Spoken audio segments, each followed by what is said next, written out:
this a vision of the future? Was this some kind of interaction with Shala and Chrono?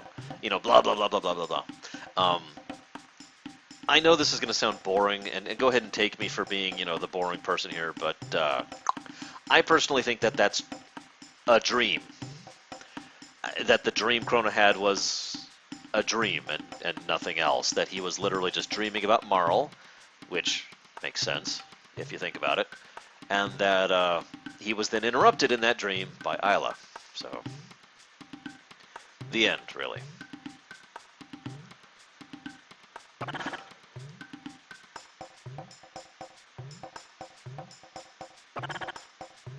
Absolutely, Darkrai. 15 months from now.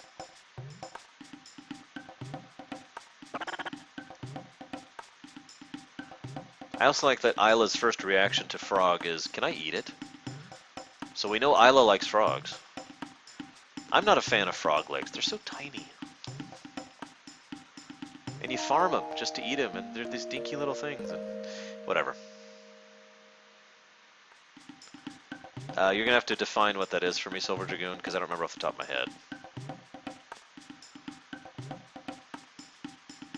So, we have arrived here at an interesting point in time by what amounts to totally random RNG chance.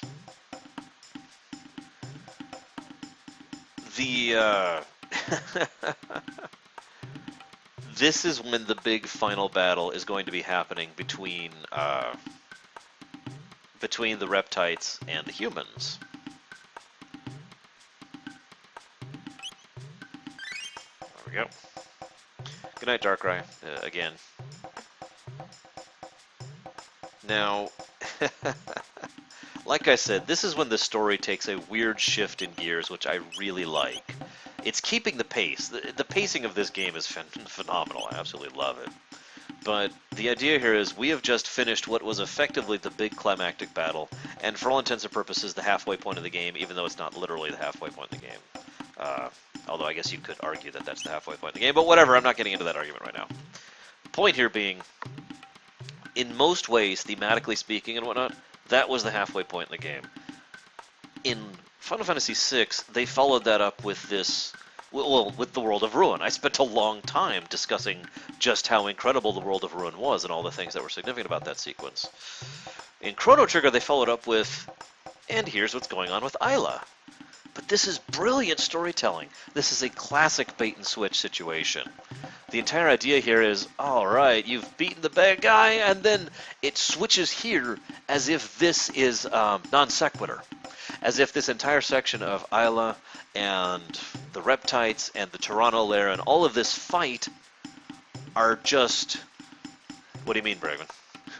Are just doing their own thing and completely unrelated to the main plot. And so the whole time you're going through like, okay, well, I'll help Isla out because she's my friend and, you know, I care about her, so that's cool. We'll do this. I mean, she had my back, so I'll have her back. That makes sense, right?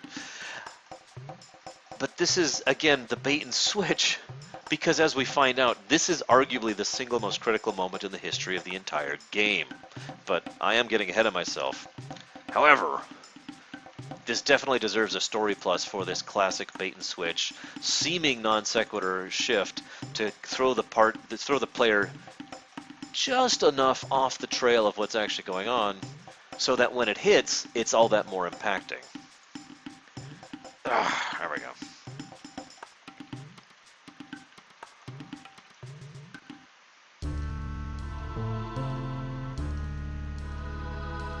Also, I know I've talked before about how the NPCs are well fleshed out. This is another good example. The Lorerunner? I forget, but anyways, the idea here is that these people are politically different from the people under Isla. In other words, Isla has decided to, you know, fight because fighting is what they do, and survival of the fittest, evolution, etc. You get the idea. The people of this area, this village, have a completely different mentality. In other words, if we want to survive, we must hide. We must keep ourselves hidden and you know, ensure that the Reptites never find us. Whether or not you agree with them or agree with Isla's perspective is kind of up to you, but you can kind of see the two very distinctly different points of view there. Oh, right. Can't do that yet. Well, you know, Baroness, I have to disavow all knowledge of whatever happens.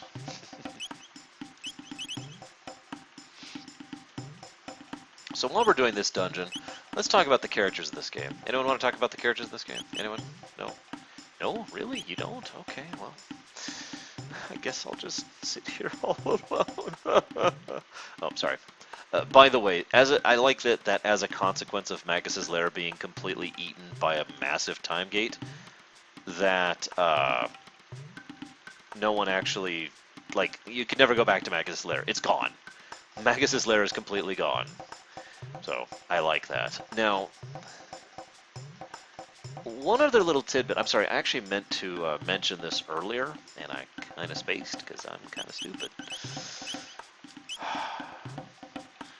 Oh, shush, Fitzcott. Screw you, man! Remember how I mentioned there's a few times in the game where 4 people going through a time stream at the same time causes the time stream to kind of get funky? Well, this is the second time this has happened. The second time by the player's perspective. It's actually like the second time timeline-wise too, I think. Anyways, but the funny thing is, Magus himself has actually already gone through that kind of event, right? That's how Magus ended up in 600 AD to begin with. It's also kind of ironically appropriate because we don't know exactly what happened, and there's 2 theories, really, what it boils down to. Feel free to say, well, I have a 3rd theory, because I like it when I hear that from you guys. Either, or, excuse me, Magus ended up in the end of time, and then went from there to 12,000 BC, or, as he himself puts it, he went directly from 600 AD straight back to 12,000 BC. Now, question. If you're, I mean, as we've seen both other times that that 4 people tried to go through the time waves with 4 people at the same time, one of those people ends up at the end of time. That just happens every single time, right? So why is it exactly that this one time that 4 people go through, come on, really? That this one time that people go through, they have no idea what the hell's going on. That they end up, God, chat is distracting the crap out of me, I'm sorry. That he ends up in 12,000 BC, why is that? Is what I'm getting at. Why is it that this one time is the exception?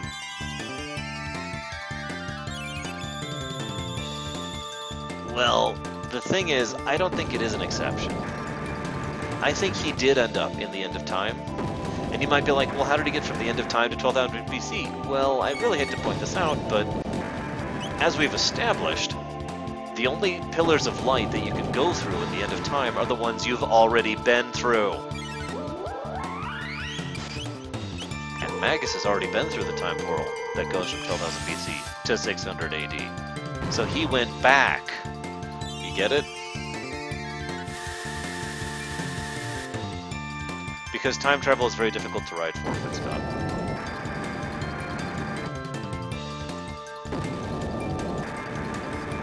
So that's my take on exactly how Magus ended up back. I don't think he literally ended up directly back. I think he did a quick hop through the end of time and was just like, because where else could he go? He had no other time portals unlocked, remember? Now there is another way to think of this. If he ended up directly back in 12,000 BC, it's very likely that he was basically pulled back there thanks to the fact that he is critically important to the events of that time, and indeed effectively was already there, if you follow me. Because of, and therefore was pulled back there, and I hate to keep saying this, but by Shala, because Shala is the one who tends to do that kind of thing in order to keep the timeline consistent. Hey, Crazy Legs. I should probably pay attention to this fight instead of just talking. So let's talk about the characters. One of the things I talk about Yeah, that's true. Gasper was in the End of Time as well. Although, funnily enough, it took Magus a while to figure out who Gasper was, even though Gasper figures out who Magus is basically immediately. Whoops. There we go. One of the things I talked about when I was talking about Mass Effect and about Mass Effect 2, no, excuse me, it was specifically Mass Effect 2 and Dragon Age Origins were the two games I was talking about this. I mentioned one of the things I liked about both was that I liked every character in the party. Now that's kind of rare for me. If you look at all RPGs, JRPGs, WRPGs, European RPGs, doesn't matter. Most of the times there's at least one character, or two sometimes, that I don't care for, and it's just like, I just don't want them in the party anymore, right? That is not true in certain games like Dragon Age Origins, like Mass Effect 2, because both of those are frickin' amazing games, and therefore I tend to consider it a mark of quality if there is in fact a game in which I like everything, in which I actually really enjoy all of the party members, right? You with me so far? You already see where I'm going with this. In fact, I know you already see where I'm going with this. See, we're going progressive. I really like all the party members in Chrono Trigger. I like Chrono, I like Frog, I like Luca, I like Marl, I like Robo, and I like Magus. They're all pretty awesome in their own unique ways. I can't find anything to complain about really any of them. Now, of course, I'm not saying that's like the only perspective to have on it, but really? Yeah, there's a lot of characters in several other games that it's just like, ugh. Even games I like, there's usually a character where it's like, ugh, get off my screen, you know what I mean? But I love all the characters in Chrono Trigger. Probably the only one I don't like as much would be Marl, and even that is immediately thrown out the window when we get to her side quest in the endgame, which is probably my favorite of all the side quests in the endgame, so, you know.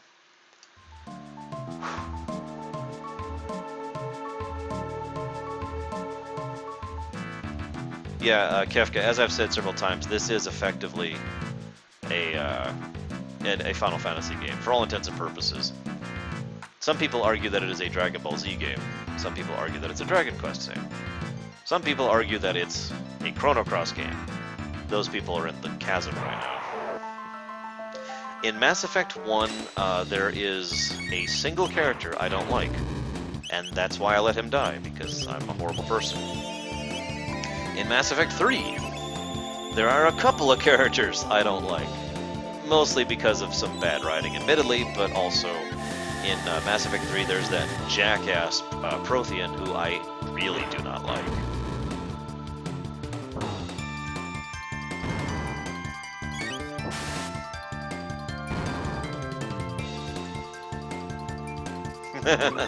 It's like DBZ, but not.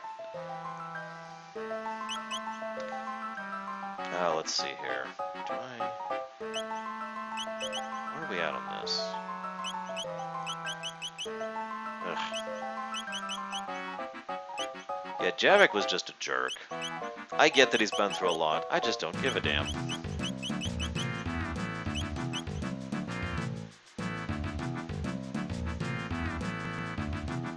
Okay. Also, and I hate myself for admitting this, there is a single character, a playable character, in Final Fantasy IV that I don't like. And I bet you guys can guess exactly who it is.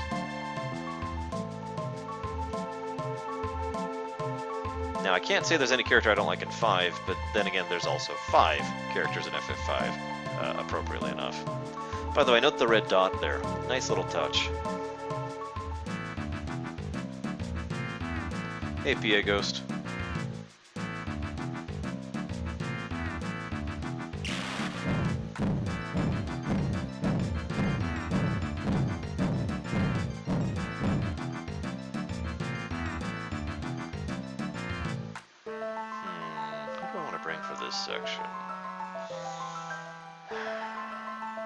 No, I love Rydia. Are you kidding me? Rydia is awesome.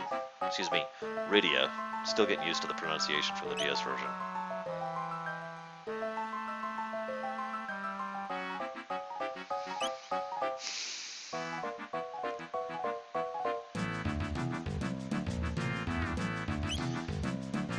Yeah, let's go ahead and bring him. Where's the hate show? Nope, it's not Edward. It's also not Tella. It's a character you're all going to hate me for. It is Edge. I don't actually like Edge. Never have. He's not terrible, admittedly. I just don't like him. Veronessa.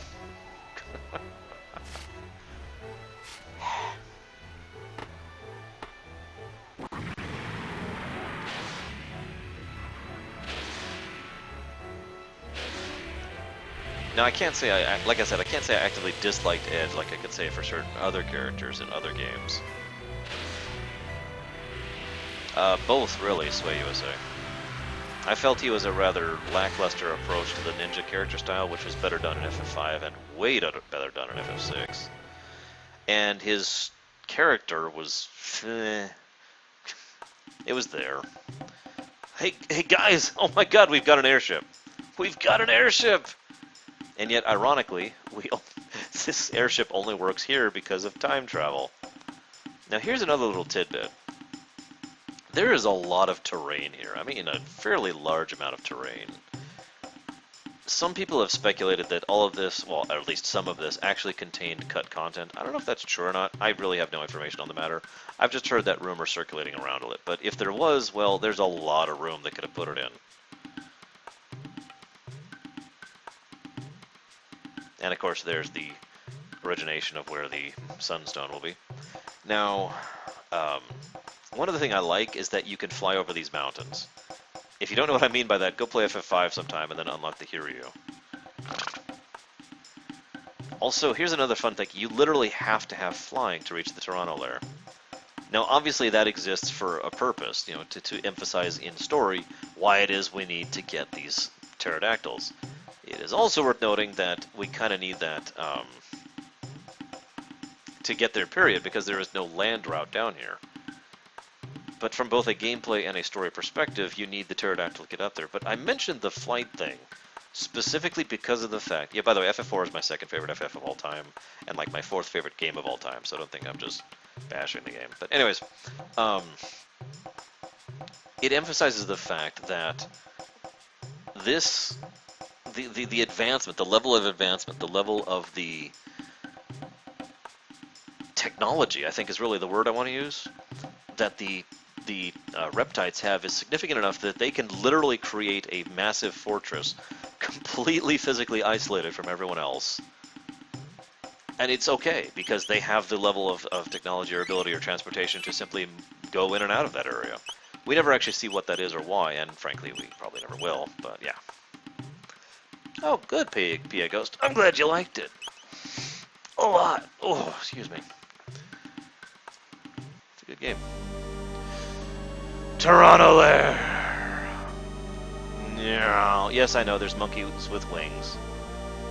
Get it, by the way?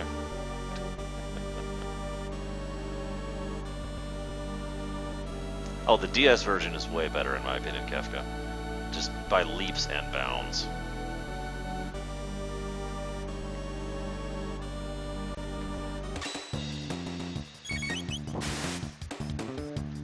Fight our way through the reptites. We have like one of the biggest physical parties here too, for just raw physical damage.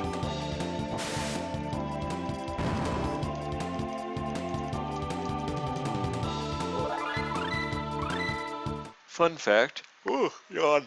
If you don't free these guys here, when Kino comes through, you know what, I'll showcase it. If you don't free them, Kino will free them for the three of you out there who are horrible people who didn't free those people. You know who you are. Secondary note, I love the music of the Chrono lair. I love it so much. It's gonna get another plus to the music because it's freaking a great song, and it really helps emphasize the nature of this place. It really is, like I was talking about when, with regards to several of the other music, it sounds like a song that's for this big, awesome, prehistoric, pseudo, like, I don't even want to call it steampunk. It's like dinosaur punk. I don't even know what else to call this place. Here, hang on a second. 10. I mean, listen to this. There's even this rock guitar thing going on, which really emphasizes how different this is. By the way, they're getting another graphics plus for this as well. 1, 2, 3, 4, 5, 6, 7, 8, 9, 10. There we go.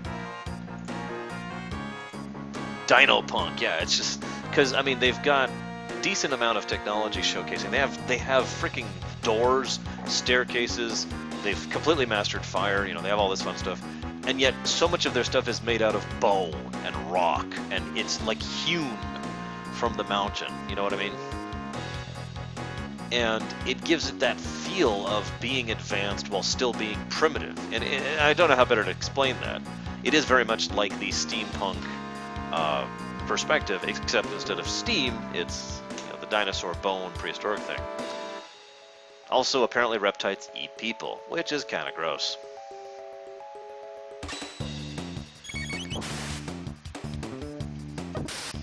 Bones for the rock god.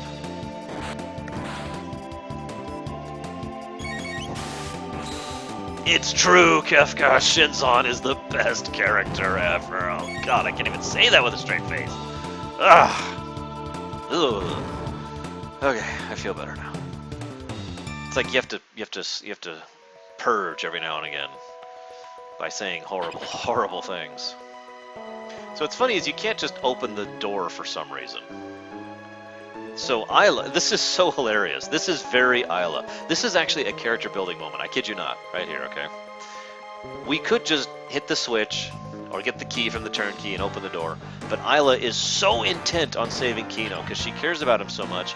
And it's Isla, so she's not exactly think my way through problems kind of a person, that she literally crawls. First she tries to beat the door in. Then she crawls her way into the prison. So now she is also imprisoned. And then she's like, oh, don't worry. I know exactly how to get out of here. If anybody's wondering why Isla is the one who can hit quad 9 damage with a standard melee attack, you're about to see why. Shove. No, that's your favorite Baronessa, remember? Although, considering the way Gates McFadden was in that episode,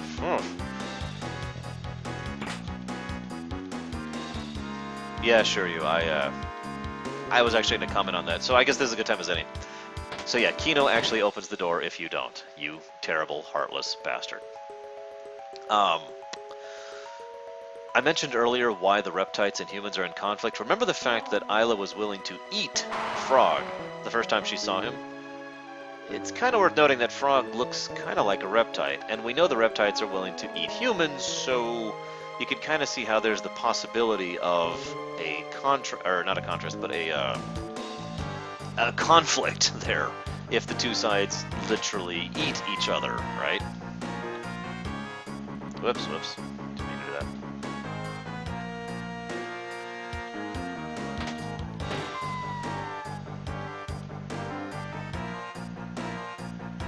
I'm not gonna. You know what? Whatever. I don't care about the maps. I have a review to do. This room. Once upon a time I had this room memorized. I don't anymore.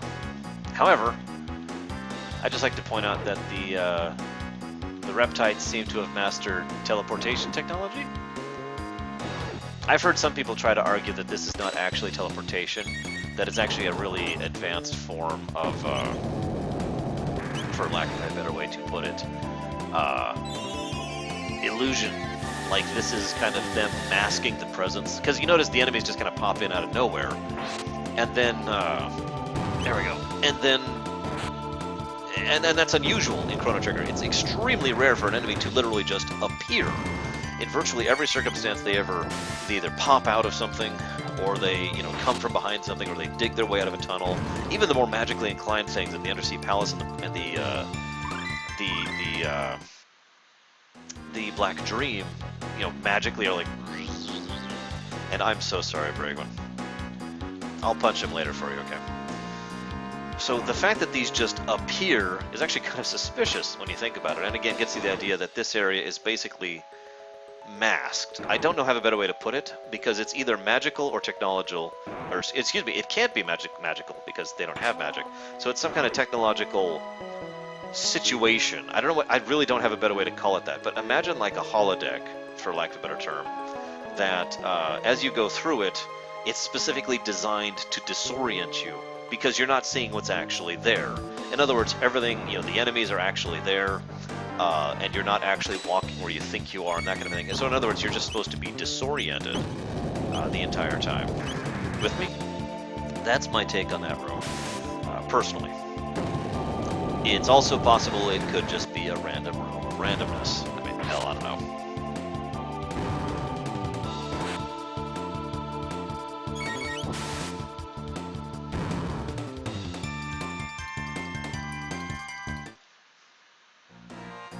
Although, right. Ah. There we go. What are you linking, Baroness?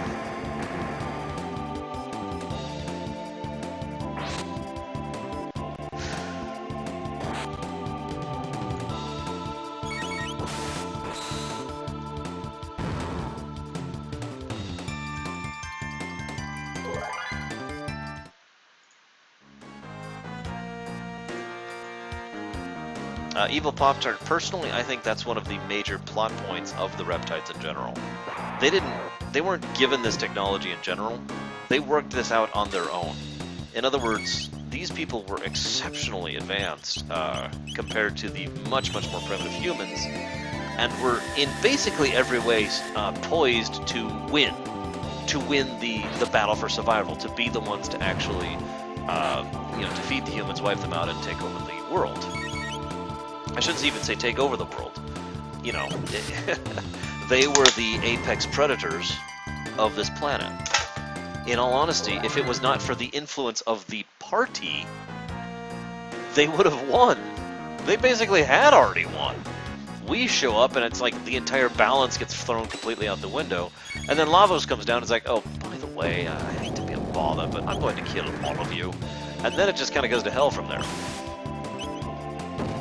So I love the idea that, for example, if the Reptides had been allowed to continue on their own, without the influence of the party getting in the way, we wouldn't have had, the ending where, everyone's a Reptide, haha. What we would have had instead is something even worse than that.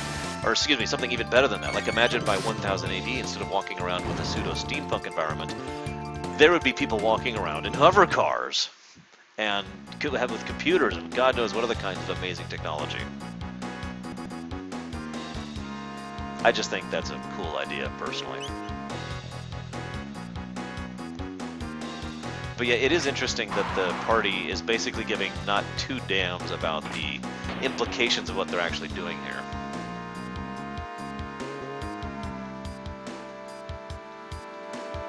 Come on, there we go.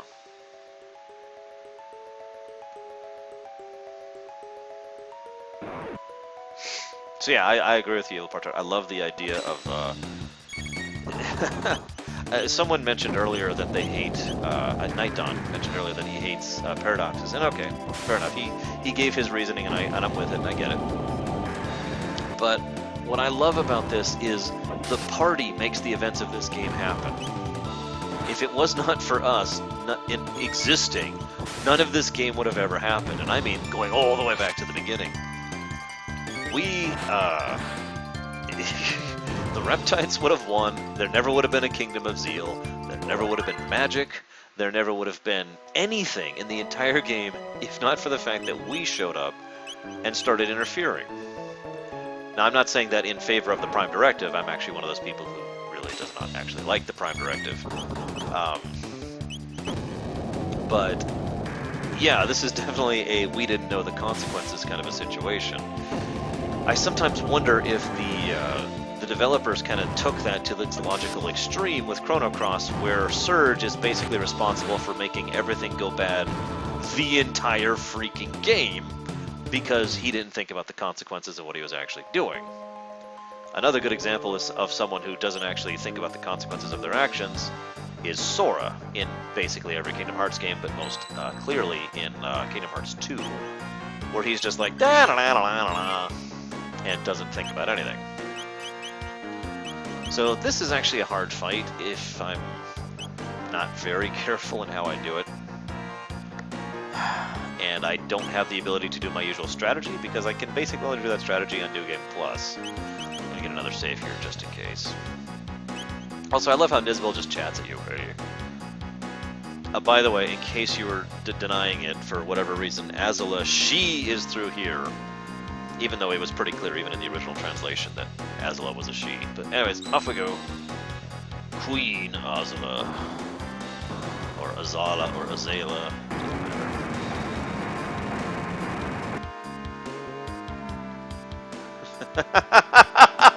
So yeah, this line is actually way better in the DS translation. In the English translation, it's something nonsensical that literally doesn't make sense, in or out of context.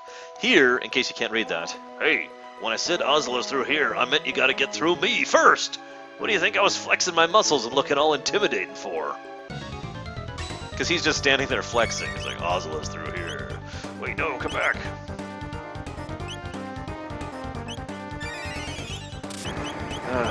Okay. Well, he actually is an orc. If you think about it. Actually, I know what I'm gonna do. New strat. So, okay, his defense goes up when you attack him. And it'll get to the point where he's basically invincible to physical attacks. I mean, literally, you'll be hitting him for like 1 to 8.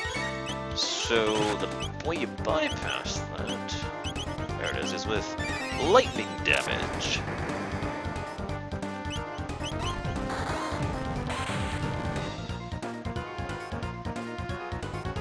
Which lowers his defense. Now, this is a twist on the Nizbel thing, because he will actually go back and unlike the first Nizbel, who would just plain lower his defense and then hit you back, this one his defense lowers when he's magicked and raises when he's melee. This is actually a combination of the first Nizbel fight and the jugglers we already encountered in Magus's Lair, and I think this is going to deserve yet another plus to the gameplay for good boss design, because the idea here is that we have seen both aspects of this fight already up until this point in time. Ow! Ow! Okay. Yeah, we're gonna press her now. So we see both aspects. That we see the Ed Nizbel fight, we see the juggler mechanic both in this fight, and it makes this boss pretty mean if you're not prepared for it, and to be blunt, I am not. Because he does a lot of AoE damage too. That's why I finally decided on bringing Frog here. Because, yeah.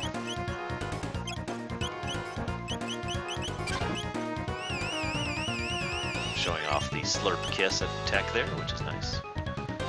Okay, let's just chill for a moment. So the point is, though, you don't actually want to just lightning him, just to lower his defenses. You want to do some serious damage with lightning him, which is why I'm doing that dual tech each time. Because he will inevitably do that counterattack, and I don't want to waste getting hit by that counterattack without doing enough damage to make it worthwhile. Make sense? Yeah, by the way, Slurp Kiss? I've been there. I'm sure most of you have too. I have referred to Octopus Curl more than once on my stream.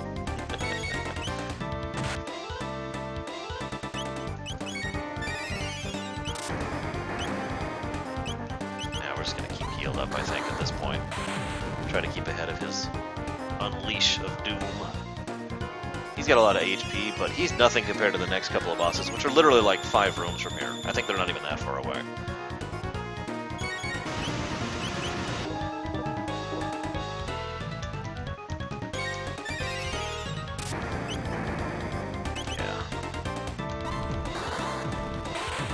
If it's not obvious, I tend to live off of heal on Frog for a large chunk of this game. Damn it, Baronessa. And this is gonna hurt. Okay. That wasn't too bad. Let me go right back into it.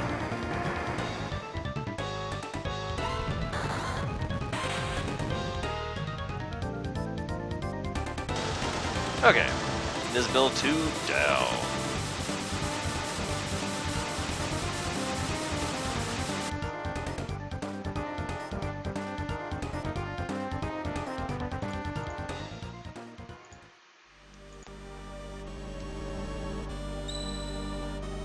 You know, I think I'll miss him. You know, not literally, but I mean like in kind of a vague sort of a sense. Yeah, I agree. Frog is extremely versatile. And that's one of the things I like about him. One of the things. I mean, I love his character arc, too. Duh. But as I said, I like all the characters. They're all frickin' awesome. Robo is the other versatile character. He has heals, melee attacks, and magic attacks. Just like Frog does. Now you might see, well, what about Chrono? Well, the weird thing is Chrono doesn't actually have heals. He has res, he has revive. But he does have magic and physical attacks, so he is somewhat versatile. Damn it, Bragwin. Stop making me say damn it, Bragwin.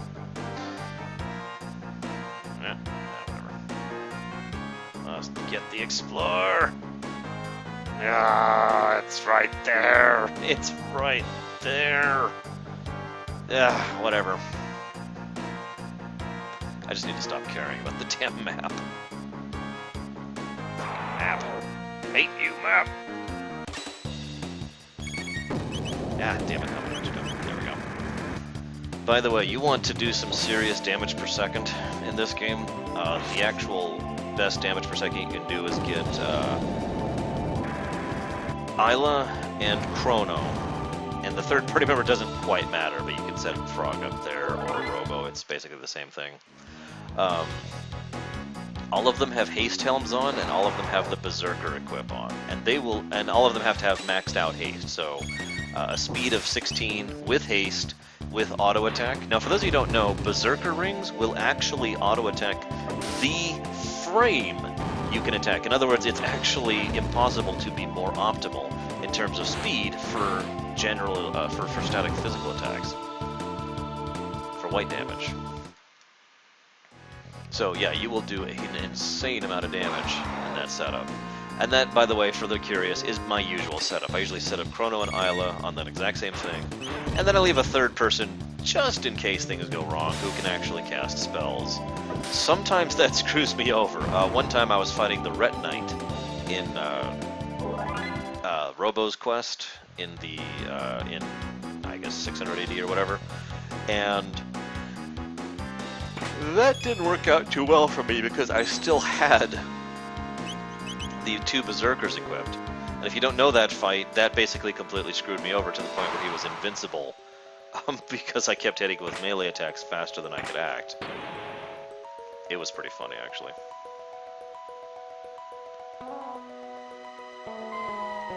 Meanwhile, Warhammer 40k.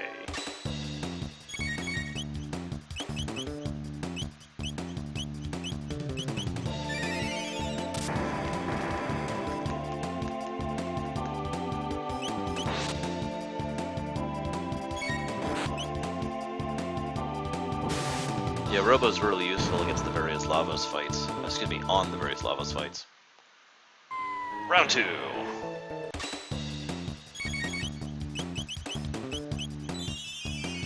I will say one thing about Warhammer 40k. You know what an Imperator Titan is, right? Well, they are so rare that they often merely employ about 4 of them per campaign. An Imperator Titan is employed in that small of figure. Yeah, that's Warhammer 40k right there in a nutshell. Alright guys, Black Toronto time. When I was first playing this game, this was among the first bosses that really gave me a hard time. What I find interesting about this, though, is when I got to this point, I assumed I'd be fighting Azula. Now, of course I did, and if to be fair, I still am. But Azula is not the real fight here. So this was a nice little twist. It's like, alright, and they even get into position. Watch this. We even get into position for the fight, and then the camera pans up, and we hear that thing. And then Azula runs away, and it's like, oh crap, really? And that was my exact reaction. It's, oh god, what do I have to actually fight here? Now this fight is another one of those interesting fights. I believe there's only 2 of this variety in Chrono Trigger. And both of them are the Torontos, the Black Toronto and the Rust Toronto.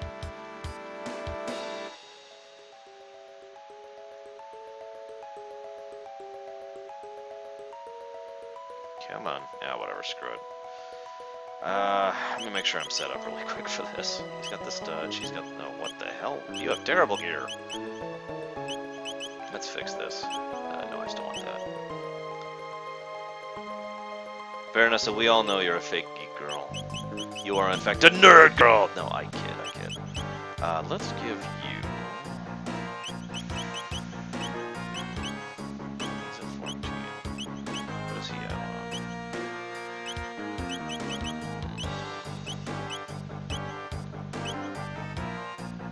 I don't need that. That's not gonna help.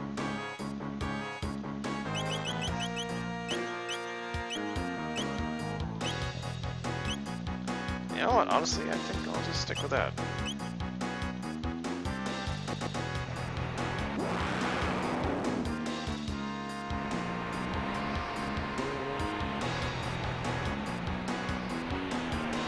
Alright. So, this line changes a few things about the dialogue, or about the way this works. I have always been under the natural assumption, you know, it didn't even occur to me to think otherwise, that Ozla was directly responsible for calling Lavos to here. Don't actually know if that's true or not. There's two different ways to talk about that, and I'll go ahead and talk about this while I'm fighting the Black Chrono here. So, first and foremost, hang on just a sec. Thunderchild, there it is. First and foremost, the theory I've always had is that Ozla used her significant telekinetic power, which is, by the way, something I need to talk about in a minute. But anyway, she used her power in order to reach out to Lavos and basically said, hey, land here!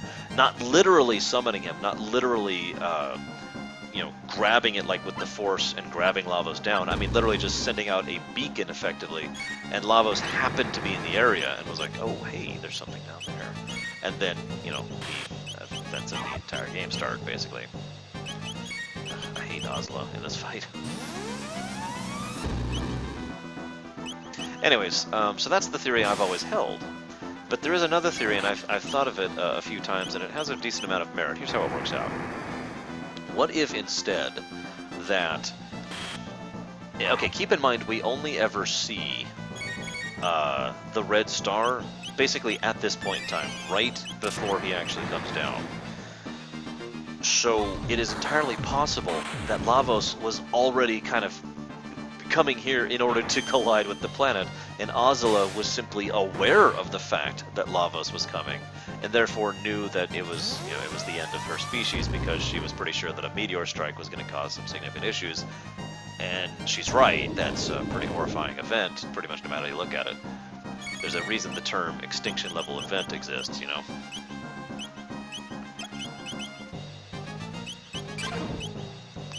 Let's see what happens here. Which of these two theories you prefer is totally up to you. Both are very valid. I obviously prefer the idea that Ozla, that Lavos happened to be in the area right about at this point in time. Ozla reached out to something up there in the sky and was like, ah! And that is what ended up calling Lavos down. But, again, that's not like the only possible interpretation, and indeed is not even a airtight explanation for what the hell actually happens.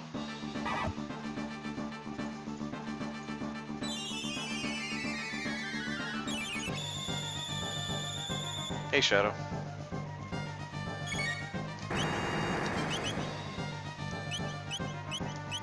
And of course, I think my entire chat is completely ignoring the actual Chrono Trigger discussion at this point. So I hope I get some comments on YouTube about this, because I'd love to hear your guys' thoughts.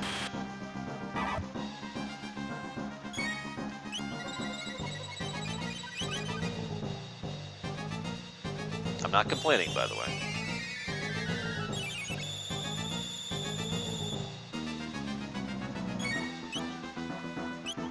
There we go. God, this is taking forever.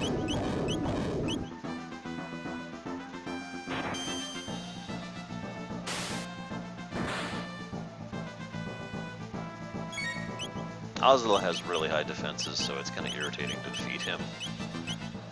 Ah. Yeah, by the way, Isla heals people by kissing them. Don't think about that too much. Just don't. I knew it, Order 1. Yeah, that's true. I have already done an entire stream where I talked about this game while tasking it. And I did it for the marathon, so I suppose I'm kind of rehashing some of the material here.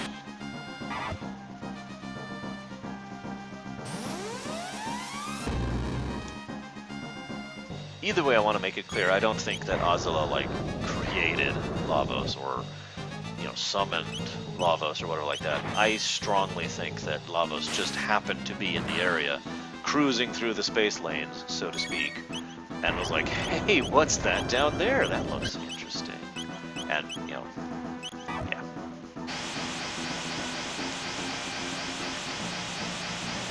Yeah, for anybody who hasn't seen it, thank you, Lurker. For anybody who wants to see it. Okay, so we haven't even killed Azula yet. We're about to go to our major mode here of this fight. Really, really struggling to keep up here.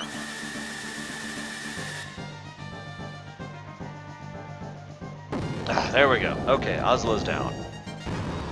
Now it's just time for this fight. Now this is another classic style of boss fight that many different games out there have gone. In fact, we've actually seen this exact style of fight before in Chrono Trigger, and we'll show it up in several other cases. For example, this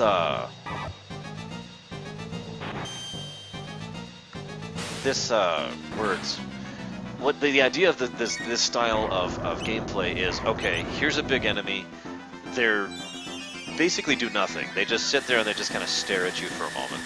And then after a period of time, they start a countdown. Once that countdown's done, they hit you for a lot, which is this attack. Now, I don't know how much this is going to hurt. Ooh, okay, yeah, that was a significant hit. That hurt like hell. So that's why I was holding everyone's actions to try and recover from that one. Because, ow. Hey, the Geek, enjoy Trespasser. Feel free to spoil everything for me on the forums with a spoiler tag. Don't do it otherwise, or you will be destroyed horribly. Well, Silver Dragoon, it's okay. I don't judge you. Out loud, I mean. Of course I judge you internally. Yeah, the Golem boss is another amusing example of this style of boss fight.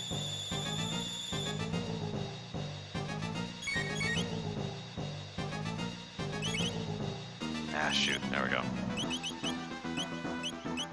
Quick! Kiss him, Isla! It's the only way! I can't even tell if his defenses are back up yet. Yeah, his defenses are up, okay. Shadow, no I have not. I actually don't watch many Game Theories videos, because as I've said before, I'm not a huge fan of his.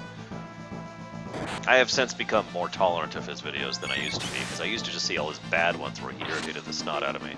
But nowadays, it's like, okay, this isn't too bad. Oh, his defenses are down.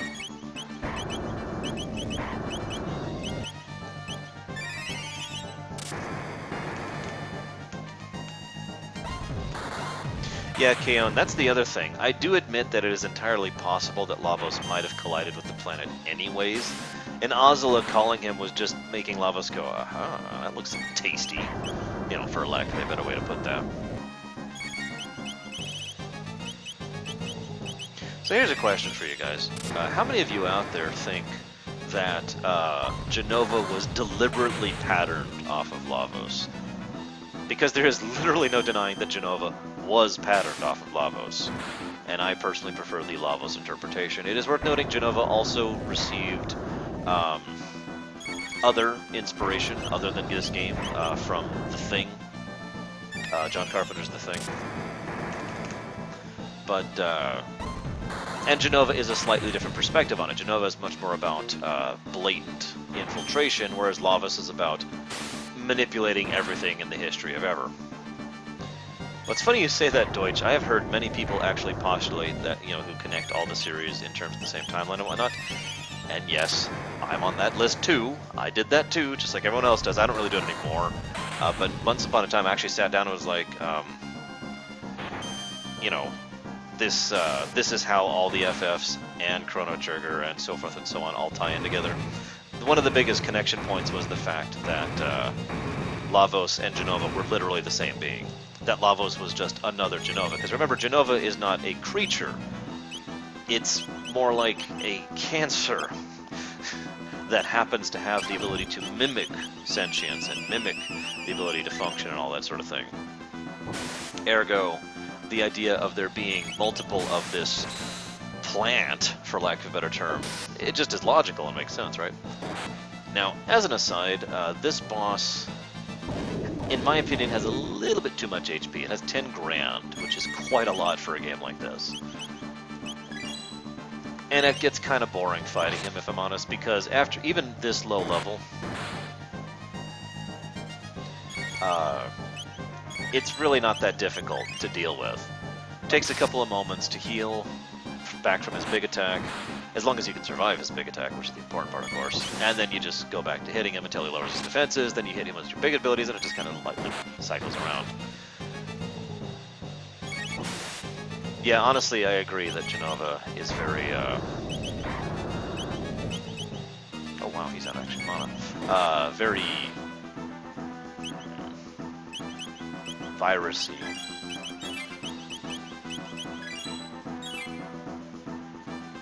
I usually, honestly, if I have to define Genova, and honestly, I think she's one of those alien things that kind of bypasses standard definitions. If I was asked my my take on that, oh, we won. But if I had to qualify Genova as sapient or animal or plant, I would qualify her as a plant. That's just my take on it. And as true Evil Pop-Tart, it's entirely possible that Genova and Lavos are connected in a slightly less linear way.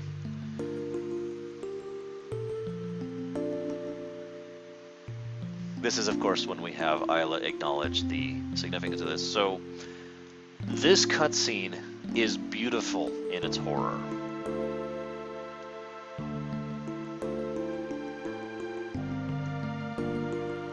Because of the song that plays. They don't play this big, doom, horrifying song. They don't play some kind of da-da-da-da or super fast-paced, oh god, you gotta run.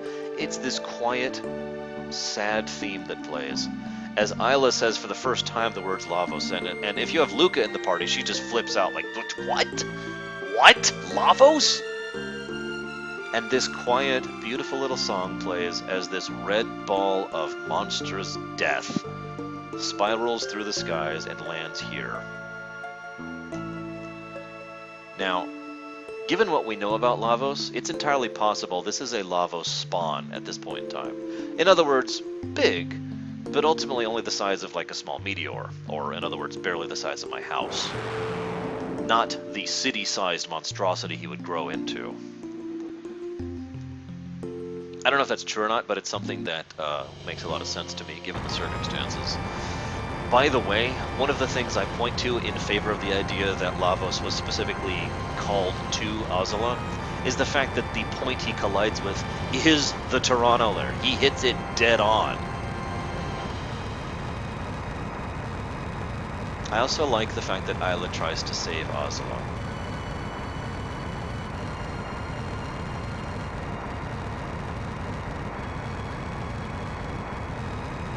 And that is Azala's last words, right there.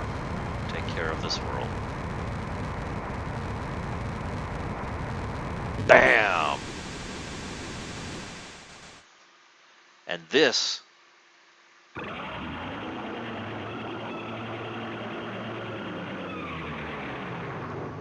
is Lavos' scream. And that's the second time we hear it, ever. And it is also the first time it is definitively and clearly showcased that that is the sound that Lavos makes. That is the cry of Lavos. And if I could be completely blunt, of all the things in this game audio-wise that actually struck out for me, you know, the clicking of the clock of two of my two favorite songs in this game, the final boss and the Kingdom of Zeal. You know, the amazing sound effects for getting things, you know, the interface sounds, the ending song, all of this stuff. The one sound that always strikes me strongest is that scream. By the way, the reason I gave a graphics plus there is, I know it was kind of going by quickly, but the cutscene where Lavos collides with the planet is amazingly well done considering the SNES era. They actually went out of their way to black out chunks of the overworld so it looks like you are seeing, it forces the perspective, so it looks like you're actually seeing the planet instead of just a 2D overworld map. And Lavos comes down, hits the spot, big explosion. It's just really, really, really well done. Yes, I remember Sway. I was actually going to mention that.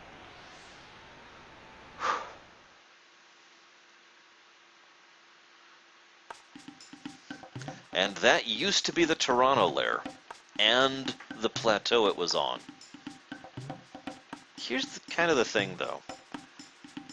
We don't know how devastating this actually was to the ecology of the world. Now, I know, you're probably like, well, what do you mean? Because we know an ice age is ushered in after this. In fact, as we talk to several of the people, they mention how the environment's starting to change. However, the kind of impact that a major meteor would do here, especially when causing that kind of a crater, that would cause a colossal amount of very visible, very obvious damage for a long distance.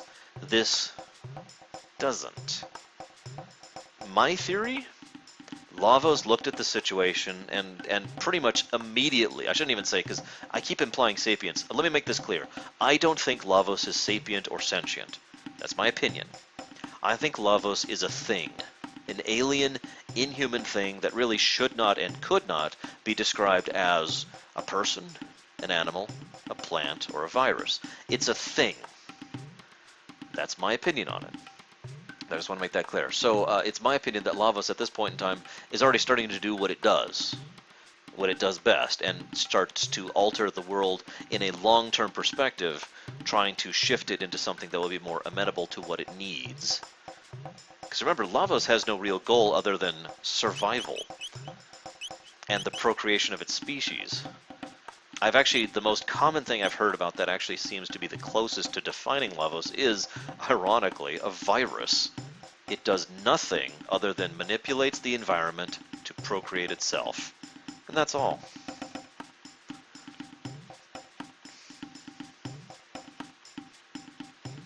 I don't know what you're talking about specifically, Chemic. Sway, magic did not exist until Lavos, so the most common way to answer that is absolutely. Whether or not Lavos, for lack of a better term, invented magic is debatable. I personally think that this creature is literally a source of magic in a similar way to, damn it, Deacon, in a similar way to the Three Magi, in a similar way to how Kefka eventually was, but primarily the Three Magi were over in FF6. Magic didn't exist in the world prior to Lavos' arrival. When Lavos is removed from the equation, you can see where that thought process goes. So ergo, Lavos is literally the source of magical energy. You with me? Similar, Evil Pop-Tart, but if you'll remember, the Flood have the ability to communicate, have sapience, have a degree of self-awareness, that kind of a thing. Ah! I do know what you're talking about, Chemic. I have not read that recently, but I do know what you're talking about. I barely remember it, though, if I'm being blunt. So yeah, Shiryu, as I was about to point out, one of the other major themes of this game that is present in many, many different aspects of it is survival and what that costs. We have seen the survival conflict between the mystics and the humans, the guardians. We have seen the conflict between the reptites and the humans again. We will see in the future someone takes that to its logical extent and says that the humans are preventing the survival of the robots, and therefore the robots are pitted against them, etc., etc.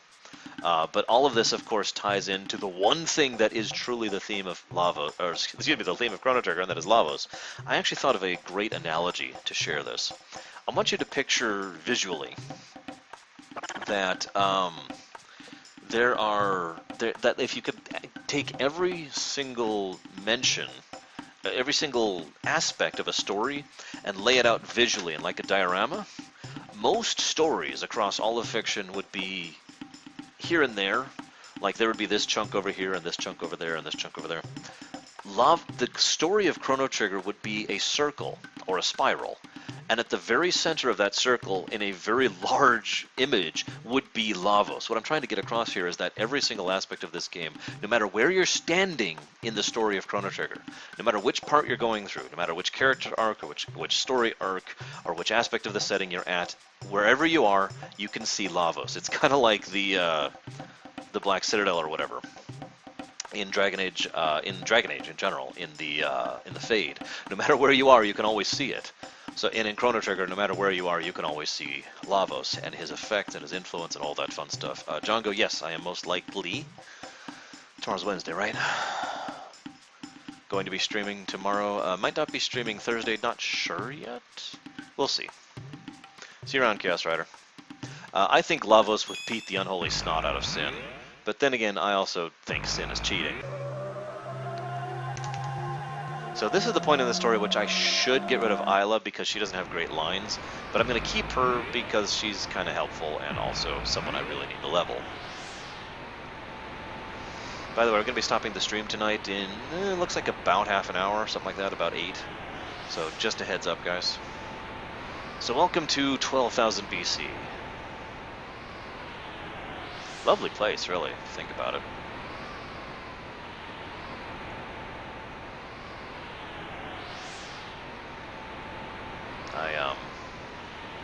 I like what they've done with it. It's yeah, I got nothing. Now, one of the nice things I like is you can see Mount Woe already.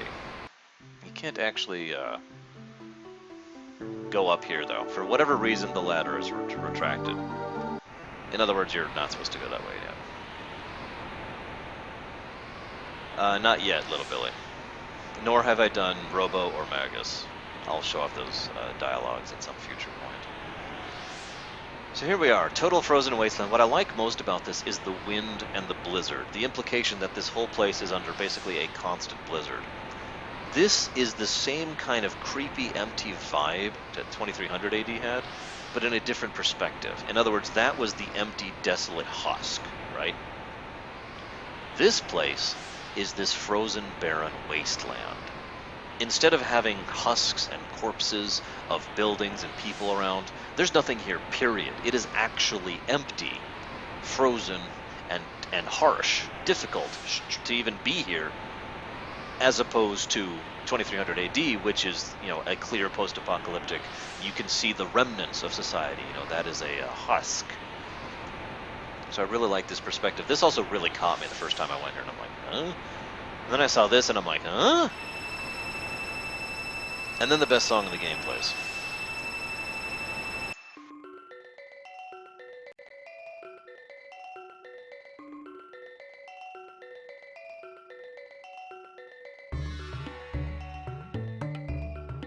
See you around, Ryokami.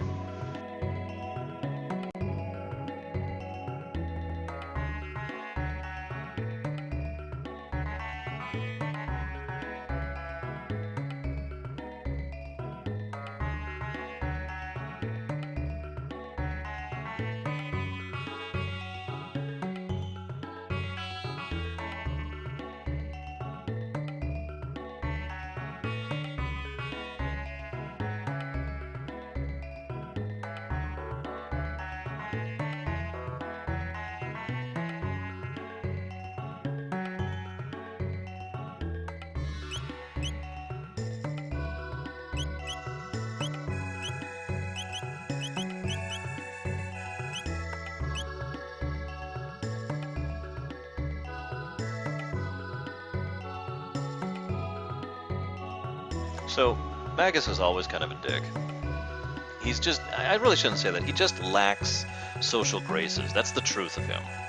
He's not actually that much of an antagonist. He has problems, but most of those problems are understandable given the way he was lived, which I'll talk about in a minute. But, basically, this is the kind of person that Magus is. He just looks at the group and says, "One among you will shortly perish." He just says it, matter-of-factly, because it's true. So, yeah, it's just interesting the way he portrays himself, for lack of a better way to put it. I need to level everyone right now. Let's do Luca for now. Yeah. I knew it, Shiryu. I admit part of the reason I love this song is what it invokes. Look at this place. In fact, by the way, we're giving another plus to both gameplay and, or excuse me, graphics and sound. Because holy crap, this place is, in my opinion, some of the most gorgeous sprite work in this game. The shelves, the intricate way that the design is, you know, see the little statues right there, and the little pillars keeping up this area, the elegant look to it. In fact, I shouldn't even say elegant. This place entirely looks over the top. Everything about this place just screams opulence, and it does so brilliantly. And then you go outside, and it's this chunk of the continent just floating through the sky. All of this screams, at 1995, Crazy Legs, all of this screams just how amazing this culture has become, how advanced, how powerful.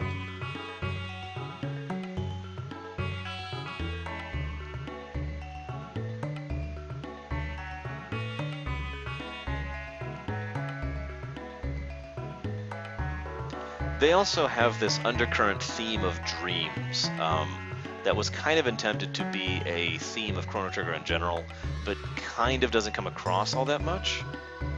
However, as should be obvious by the name of the intended sequel, Radical Dreamers, there is a significant dream theme to everything. In fact, to give you an idea what I'm talking about, the original title for The Black Omen was The Black Dream. You may have heard me call it The Black Dream a few times because I tend to do that more or less by accident.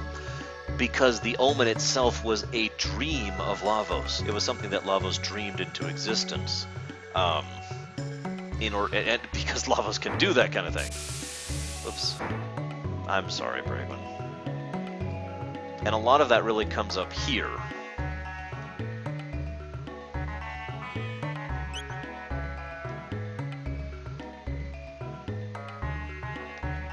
Not believe in fate. By the way, if you say you believe in fate or don't believe in fate, he actually agrees with you both ways. And lots of these people here are all dreaming, and indeed, they're actually studying dreams. And the power of dreams, for lack of a better way to put it.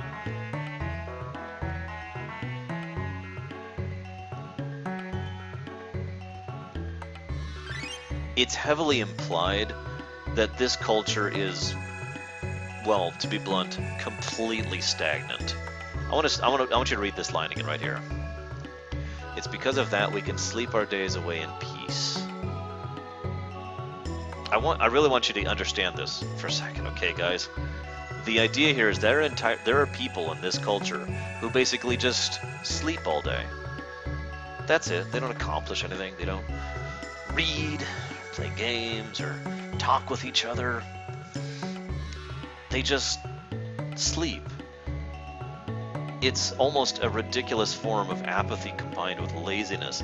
And thanks to this little device right here, and several other things that they mention throughout the area, it's entirely possible that they don't actually get, you know, atrophied as a result of doing so. They just walk down and they're like, and then they go back to bed. We are considered the aberration because we go through here talking to everyone.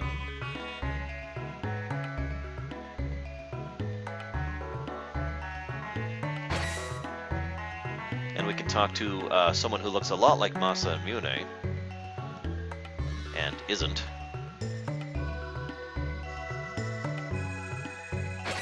They also get a lot into existentialism and zeal, which I don't really buy into, just for record. That's Doreen, that's her name. Okay, water summons wind, wind makes fire dance.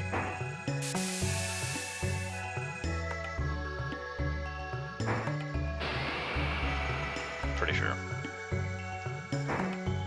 Yep. So this is an interesting fight. In fact, we're gonna set up a little differently for this fight. Let's bring you for this. Mysteries of Life, Volume 841. Chapter 26. All life begins with new and ends with new. This is the undeniable truth because I believe it to be so, at least for the present. Which, again, just in case you're missing the joke there, the idea is that life is whatever you make of it at that single point in time. So yeah, there are actually two different kinds of news here. One of them, I talked about this earlier, one of them hits you for 1 damage. That's as much as they can do. The other ones hit you for all of your health, minus 1 damage.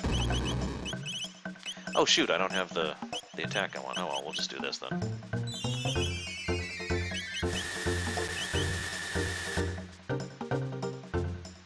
Now I can just unload because I'm going to be able to heal in a bit.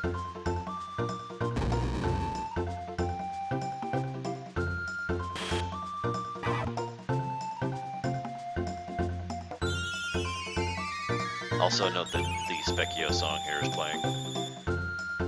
Insert conspiracy theory!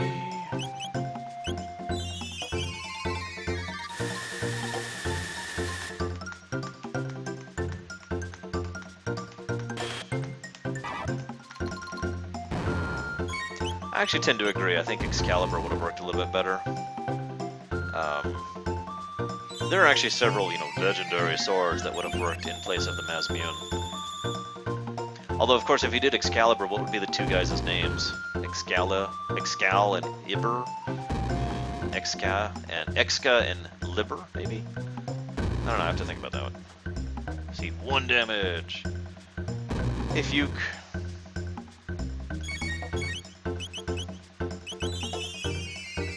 This is a really easy fight if you have an AoE heal. Any AoE heal.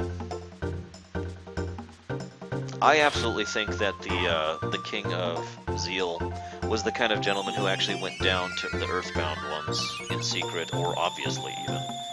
And we know for a fact that the Kingdom of Zeal didn't really start pushing for usage of Lavos' power until the king died.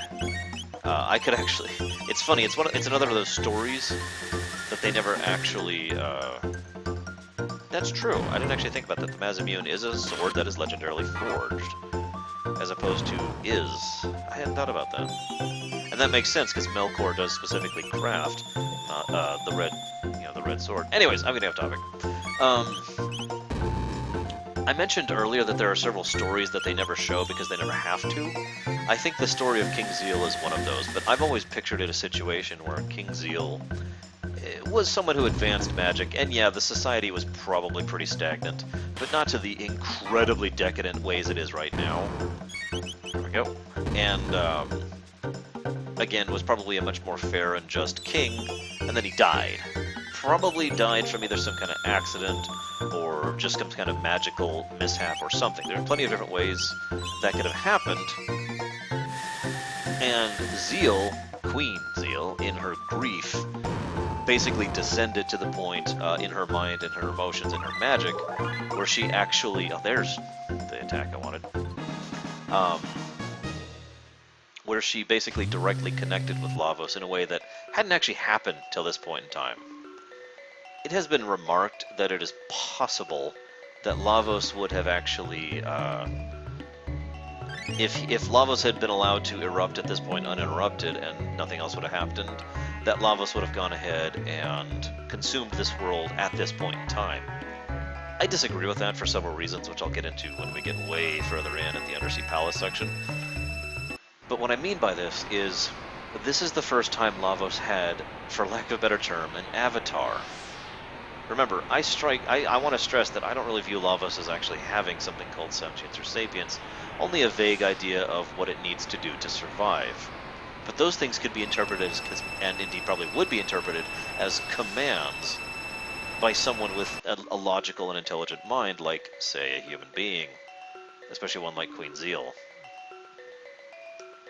So that's always been my take on exactly how that happened. Zeal, unintentionally contacted Lavos and basically became a puppet of the thing, to the point where Zeal wasn't even really a person anymore by the end. It was just a mouthpiece for ideas that she was putting labels on for the creature that was giving the commandments. Make sense? Here's the Blackbird. fun dungeon. I rather enjoy this dungeon. The dialogue for this section makes absolutely no sense in the original SNES English version. It's just completely all over the place. In this version, it's much more clear that he is just talking aloud about the Prophet and his political aggravations with him. Yes, that's right, political aggravations. That's what I'm calling those. Although Dalton's actually not quite a slouch, he's just a comedian, if you know what I mean.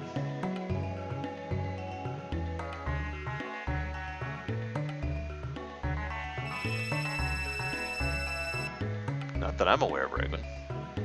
Except when you do that one thing with your hips, it's kind of weird.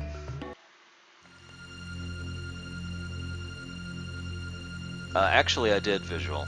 I didn't actually get to play the 90% build. I was following the production for a while, and I know that King Zeal was rather significantly involved in that.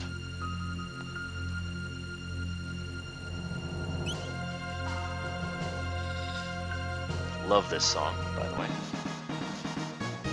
I just want to point out something. Remember how I mentioned the string tune in the background, which is gone now, of course. It'll come back in a second. Or I can just reload this up. But anyways, the string tune that's in the background of this song is the same as the one that's in Magus's Lair, again connecting the two. Not you, Shadow. I don't care about your hips. So this dialogue makes a little bit of more sense in this translation. In the original English, it was like, it makes this right here the center of the universe. In here, it's much more casually arrogant. In other words, this is the center of the universe. Because, well, I don't even feel the need to explain that, do I?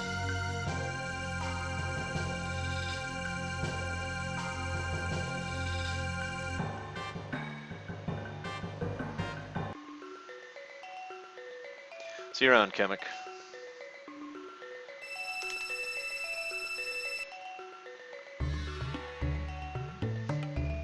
Fuke, I hate to tell you, but we're actually all figments of your imagination. Sorry, man.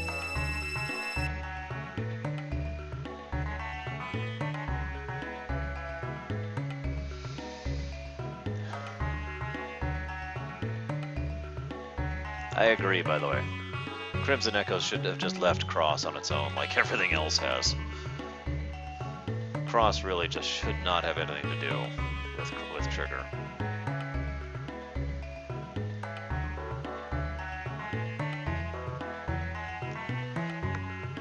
Oh, excuse me. Nope, water summons wind. You do, Fuke. It's amazing, and you should use it more. Even more. So one of the things I remember, first time I went through this game, they're like, oh my gosh, you possess the gift of magic, but it's so primitive compared to ours. Oh my gosh, you poor thing. And I remember thinking, okay, fight me in combat and we'll see exactly how much more primitive I am. The irony is the next actual combat you fight in this section of the game is the Golem, who beat the snot out of me. By the way, this is the other time where the red rock is mentioned, and really gives rise to that theory I mentioned about the red rock being the elemental crystal of life, or the planet of nature, whatever you want to call that.